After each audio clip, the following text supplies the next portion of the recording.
Okay. Let me get out. Let me get out. Let me get out. Let me get out. Let me get out. Get out, Daddy. Get Daddy. out, Daddy. Stop. I just have a pretty one cry.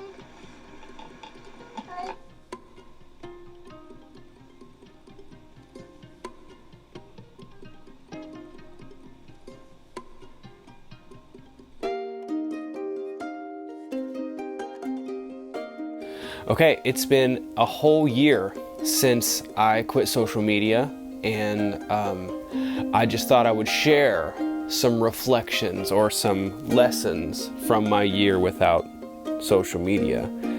And if you're someone who is trying to scale back, or if you are someone who is basically trying to get talked out of quitting social media, I suppose that's one of the reasons you might click on a video like this, is because it's there's a lot to it, and I thought I would unpack some of that for you guys today. So let's talk about it. One of the first lessons from my year without social media was that it's really freaking hard to pull off. I mean, it's hard to, stay away from it. And I didn't do it perfectly. I have to start with a disclaimer, because there were times where I definitely were back on, and I would just be going to Marketplace, but I would find myself scrolling again. And so I'm not a perfect example of this. In fact, I probably didn't do as good as other people, but I stuck with it, and I tried to, recalibrate every time something like that would happen, or every time I felt like, oh, I'm just sort of slipping back into these old habits that I sat out on this journey to try to break and to try to retrain myself. And I have, for the most part, but it was not easy. It was very difficult. And if you're looking for a reason to not quit social media, that's probably the best one. Or at least it's the first one that you're going to encounter. And you've probably already processed that, because you're like, how am I going to do this? And yeah, I'm just telling you right now, it's really freaking hard. One of the other lessons that I learned from my year without social media is that you will miss out. You're gonna miss out.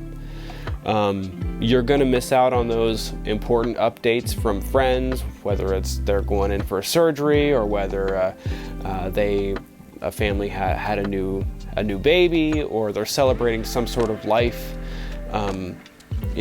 milestone, whether it's a graduation or everything that life can throw at your network of people. There's really no way for you to keep up with all that, except for through social media, or from literally reaching out and texting people all the time. And you would annoy the crap out of me if you did that. So it's I don't really know a good solution. I don't see really any other, and mostly because I think people just share whatever it is that's going on with them on social media, and that's basically it. That was one of the biggest challenges to try to push through, because if you're someone who's quitting social media, what you're trying to do is to miss out.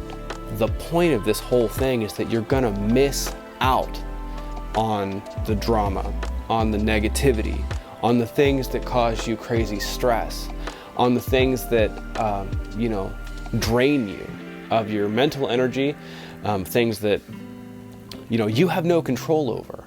And that's why it's I definitely wanted to miss out on that. That's the whole point. I think there's a fine line between trying to bury your head in the sand and trying to control what you can control.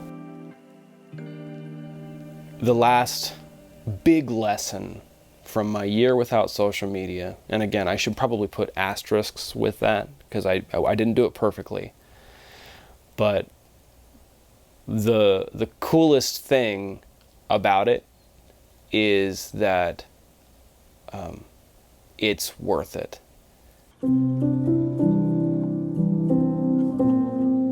I don't want to make it sound like if you quit social media, you're going to be more productive, and that's the goal, because it's not. I see a lot of dads, I see a lot of moms sitting like this, and life is just happening, and their kids are running around and they're just like this, and they are just missing so much that's happening around them. Man, what do my kids think about my phone? And how are they going to treat this technology when they get older? Because the message that I'm sending, the message that you're sending, if you're on your phone all the time, is, man, this thing's really important. It's really, really important. So important that it's more important than you right now, little kid. Isn't that dangerous? Isn't that... And maybe you haven't thought about it. And this is not supposed to be a guilt trip thing. This is just trying to, like, I want to shake... I wanted to be shook up because I knew... Because I don't know what I knew. I knew that something was wrong. That's all I knew. Yeah, it's worth it because you're going to get to demonstrate something to your kids that they desperately need. And that is to know that you think that they're more important than this. I think that you do yourself a big disservice if you don't properly model how to handle this technology to your kids. And so take a hiatus, take a year off, switch to a dumb phone. Well, I mean, do something that demonstrates that you don't need it, your kids don't need it, and you know what? This is the proper way to interact with the technology around us, because it's a great thing. I mean, I already said it, is like, it's a great way to keep up with people you love. It's a great way to help connect you to, you know, the things that are happening in this world that you care about.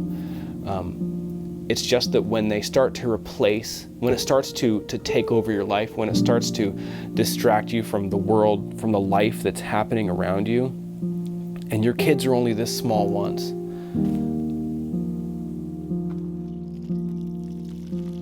it's so worth it, especially if you have kids. And even if you don't have kids, it's still worth it because you're gonna get your mind back. You know, you're gonna get your mental space back. And, you know, you can do more stuff that you wanna do, whether it's take care of yourself, you know, rest, just sort of like be, and really be, not just exist, but actually like be. Like my life does not look the same at all. I'm the same person, but if you, I mean, the camera that I'm filming on is like brand new and way better than the one I filmed the first videos on. But it all stems back to this decision to sort of like take control of my mind and take control of my life. And so it's worth it.